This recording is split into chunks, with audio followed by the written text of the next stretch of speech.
दोस्तों, कहानी शुरू करने से पहले कमेंट में नमो बुद्धाय लिखकर वीडियो को लाइक जरूर करें। तो चलिए दोस्तों, वीडियो को शुरू करते हैं। भीड़ भाड़ से अलग होकर जब भी कोई इंसान अपने साथ अकेले में समय बिताता है, तभी उसके दिमाग में अन्य प्रकार की चिंताएं जन्म लेने लगती हैं। मनुष्य की प्रवृत्ति ही ऐसी है कि वो ज्यादातर समय नकारात्मक ही सोचता है।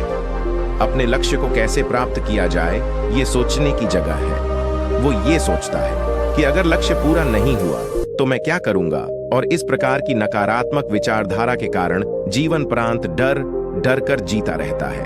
अगर पूरी बुद्धिमानी और सजगता के साथ इस डर को समझाना जाए तो यही डर इंसान के पतन का कारण बनता है।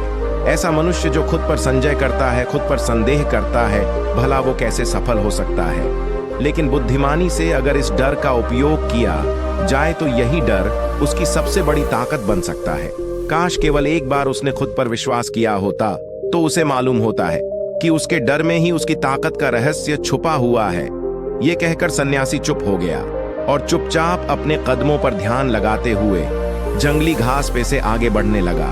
शाम का समय था। सन्यासी और एक लकड़हारा जंगल में से होकर गांव की तरफ निकल रहे थे। सन्यासी के ये शब्द लकड़हारे को कुछ समझ में नहीं आया। वो सोच रहा था कि डर में ताकत कैसे हो सकती है। डर तो आदमी को कमजोर बनाता है। अपने मन की उत्सुकता को जब वह काबू नहीं कर सका तो उसने सन्यासी से पूछा कि महात्मा, आप ये क्या कह रहे हैं कि डर में ताकत होती है? डर तो आदमी को कमजोर बनाता है, उसे तो अपना डर दूर करना चाहिए। लकड़हारे अपनी बात पूरी कर पाता उसे पहले ही उसे एक शेर की दहाड़ सुनाई दी। शेर की गर्जन सुनकर लकड़हारे का रोम रोम कांप गया। उसके कान खड़े हो गए। जंगल से आती एक एक आहट उसे साफ सुनाई दे रही थी। उसके कदम वहीं पर जम गए थे। वो बोल भी नहीं पा रहा था। उसे पता था कि थोड़ी सी भी हरकत उसकी जान जोखिम में डाल सकती है। उसका दिल तो तेजी के साथ धड़क रहा था, लेकिन फिर भी वो अपनी सांसों पर काबू पाने का प्रयास कर रहा था। कुछ देर बाद जब खतरा टल गया तब सन्यासी ने कहना शुरू किया। सन्यासी ने कहा कि अभी जब तुम डरे हुए थे तो तुम्हारे शरीर का रोम रोम जाग गया था। जंगल से आ रही छोटी से छोटी आहट पर भी तुम्हारा ध्यान लगा हुआ था। तो इस प्रकार अपने मन के डर के कारण तुम होश में आ पाए, तुम पूरा ध्यान लगा पाए। इससे पहले जब तक तुम्हें शेर की दहाड़ सुनाई नहीं दी थी तब तक तुम अपने विचारों में खोए हुए थे, लेकिन जैसे ही तुम्हें शेर की दहाड़ सुनाई दी वैसे ही तुम्हारे सारे विचार गायब होकर हम वर्तमान में उपस्थित हो गए थे। यदि तुम्हें अभी शेर से बचकर भागना होता या फिर उससे लड़ना होता तो तुम्हें अपने शरीर की वो क्षमता देखने को मिलती जो आज तक जीवन में तुमने खुद भी महसूस नहीं की होगी। जब कोई कुत्ता तुम्हारे पीछे दौड़ता है उस समय तुम्हारी जो रफ्तार होती है वो तुम्हारी आम जिंदगी से कहीं ज्यादा होती है। साधारण जीवन में तुम इतने तेज नहीं दौड़ पाओगे जितना कि एक कुत्ते के सामने दौड़ पाओगे। ये ताकत या कहे कि हमारे शरीर की क्षमता अभी देखने को मिलती है जब हमारा मन डर में होता है। किसी डरावनी परिस्थिति में हमारा मस्तिष्क और हमारा शरीर अपने उच्चतम श्रेणी में काम करता है। जो काम तुम आम जिंदगी में नहीं कर पाते वो तुम्हें डरा कर कराया जा सकता है। जहां पर भी तुम्हें डर का एहसास होता है वहीं पर तुम्हारी इंद्रियां पूर्ण रूप से सक्रिय हो जाती हैं। तुम्हारे कानों की सुनने की क्षमता तेज हो जाती है, दृष्टि एकटक हो जाती है, पूरी सजग हो जाती है, सक्रियता बढ़ जाती है। और जैसे जैसे वो डर खत्म होता है वैसे वैसे तुम सुप्त अवस्था में चले जाते हो, तुम सो जाते हो और तुम्हारे इंद्रियां फिर से आराम की स्थिति में चली जाती है। सन्यासी ने लकड़हारे से कहना जारी रखा कि परीक्षा से एक दिन पहले जो याद करने की तुम्हारी गति होती है वो साधारण याद करने की क्षमता से कहीं तेज होती है। सिर्फ एक बार याद किया हुआ तुम्हें परीक्षा के समय याद रह जाता है और तुम जानते हो कि ये सब परीक्षा के डर से ही होता है। इसीलिए डर को दूर करने की जगह इंसान को ये सोचना चाहिए कि वो अपने डर को ताकत कैसे बना सकता है। जिस प्रकार सुख और दुख, प्रकाश और अंधेरा एक ही सिक्के के दो पहलू होते हैं, उसी प्रकार डर और ताकत भी एक ही सिक्के के दो पहलू होते हैं। जिस प्रकार रोशनी के बिना अंधेरा पूर्ण नहीं होता, सुख के बिना दुख पूर्ण नहीं होता, उसी प्रकार डर के बिना ताकत का भी कोई महत्व नहीं है। लकड़हारा सन्यासी के ज्ञान से बहुत प्रभावित हुआ। उनके चरणों में नतमस्तक हो गया और उनसे पूछा कि महात्मा, अंधेरे को तो दिया जलाकर रोशनी से भरा जा सकता है, लेकिन अपने डर को ताकत में कैसे बदले? इसके लिए कोई उपाय बताएं। इस पर सन्यासी ने कहा कि डर दो प्रकार के होते हैं। सबसे पहला मानसिक डर और दूसरा शारीरिक डर। सन्यासी ने लकड़हारे को समझाते हुए कहना शुरू किया कि मान लो तुम्हें जंगल से होकर गुजरना है और अचानक तुम पाते हो कि तुम्हारे मन में शेर का ख्याल आ गया। अभी तक प्रत्यक्ष रूप में शेर तुम्हारे सामने नहीं आया है, ना उसकी दहाड़ सुनाई दी है, मतलब दूर दूर तक कोई संकेत नहीं है कि जंगल में शेर मौजूद है, लेकिन शेर का ख्याल आने से तुम्हारे मन में एक डर पल गया। अब तुम्हारा उठने वाला एक एक कदम उसी डर से अभिभूत होगा। हर समय तुम्हारे मन में यही ख्याल चलेगा कि कहीं शेर ना जाए। ये शेर वर्तमान में तुम्हारे सामने नहीं है, यह तुम्हारी बहु विषय की कल्पना है। इसी प्रकार जो मनुष्य अतीत और भविष्य की चिंताओं में डूबा रहता है, वो मानसिक डर का शिकार होता चला जाता है। इसी के कारण वो अपने जीवन में जीतने भी निर्णय लेता है। वो सारे मानसिक डर से ग्रसित होते हैं। इसीलिए ज्यादातर मनुष्य पूर्ण रूप से अपने निर्णय पर भरोसा नहीं कर पाते हैं, और यही निर्णय या फिर फैसले जो आधे मन से लिए जाते हैं, मनुष्य के कार्य को पूरा नहीं होने देते। लेकिन ये भी सत्य है कि मानसिक डर के कारण ही इंसान अपनी तैयारी पूरी करता है। अगर तुम्हारे मन में शेर का ख्याल नहीं आएगा तो तुम शेर से सुरक्षा के लिए कोई भी कदम नहीं उठाओगे, लेकिन अगर तुम्हें शेर का ख्याल आ गया तो तुम उससे सुरक्षा के लिए कोई ना कोई तरीका जरूर अपनाओगे। तो इसीलिए मानसिक डर बेकार नहीं होता, वो आपकी सुरक्षा को और ज्यादा मजबूत भी करता है। लेकिन समस्या तब शुरू होती है जब आप चाहकर भी कुछ नहीं कर सकते, लेकिन उसके बावजूद आप मानसिक डर झेल रहे होते हो। उदाहरण के लिए कुछ मनुष्य हमेशा ये सोचते रहते हैं कि उन्हें कोई बीमारी ना हो जाए, कहीं उनके साथ कोई दुर्घटना घट ना जाए, कहीं उनके साथ कोई धोखा ना कर दे। लेकिन इन सब घटनाओं पर उनका कोई जोर नहीं होता है, ये उनके हाथ में नहीं होता है। अगर दुर्घटना होनी होगी तो होगी ही, अगर बीमारी होनी होगी तो होगी ही। अच्छा खान पान और अच्छी दिनचर्या का पालन करने के बाद भी अगर कोई मनुष्य बीमार हो जाता है तो ये उसके नियंत्रण के परे की बात है। अपनी तरफ से उसने पूरी कोशिश की और यही उसका कर्तव्य था। उसमें कोई कुछ क्या कर सकता है? जो घटनाएं इंसान की पहुंच के परे होती है, वो उनसे भी परेशान होता रहता है, उनसे भी उसका मन घबराता रहता है, और यही मानसिक डर उसके पतन का कारण बनता है। और यही मानसिक डर अगर सही तरीके से इस्तेमाल किया जाए तो मनुष्य समझदार और अनुभवी कहलाएगा।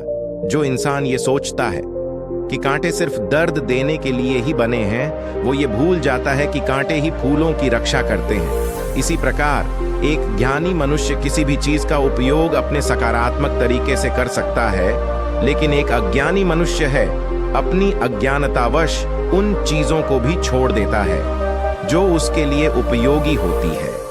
विवेकशील मनुष्य फेंके गए पत्थरों का भी महल खड़ा कर लेता है, लेकिन एक वैज्ञानिक मनुष्य उन पत्थरों को दूसरों पर फेंकता रहता है। अगर किसी मनुष्य को अपने मानसिक डर को ताकत में बदलना है तो उसके कुछ नियम हैं, कुछ उपाय हैं। सबसे पहला उपाय, अपने विचारों का निरीक्षण। अगर हम अपने जीवन में अपने विचारों का निरीक्षण करेंगे तो हम पाएंगे कि ज्यादातर विचार हमारे काल्पनिक होते हैं, और इसीलिए जो डर उन विचारों के कारण पनपता है वो भी काल्पनिक होता है।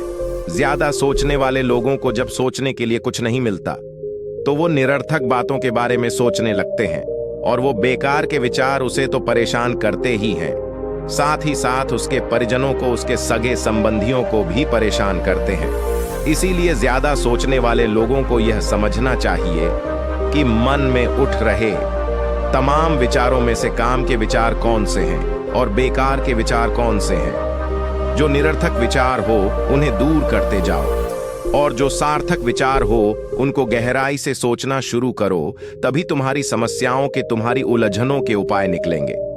मानसिक डर को दूर करने का दूसरा उपाय है उसका सामना करना।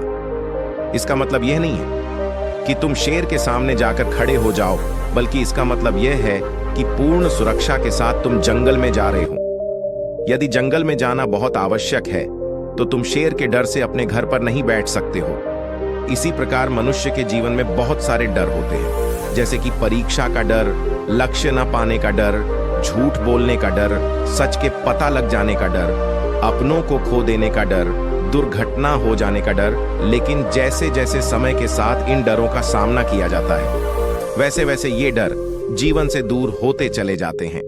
अगर तुम इनसे बचने का प्रयास करते हो तो ये जीवन भर तुम्हें सताते रहेंगे। ये तभी दूर हो सकते हैं जब तुम इनका सामना करो। कुछ लोगों को तो दूसरों के सामने खुलकर बात करने में भी डर लगता है।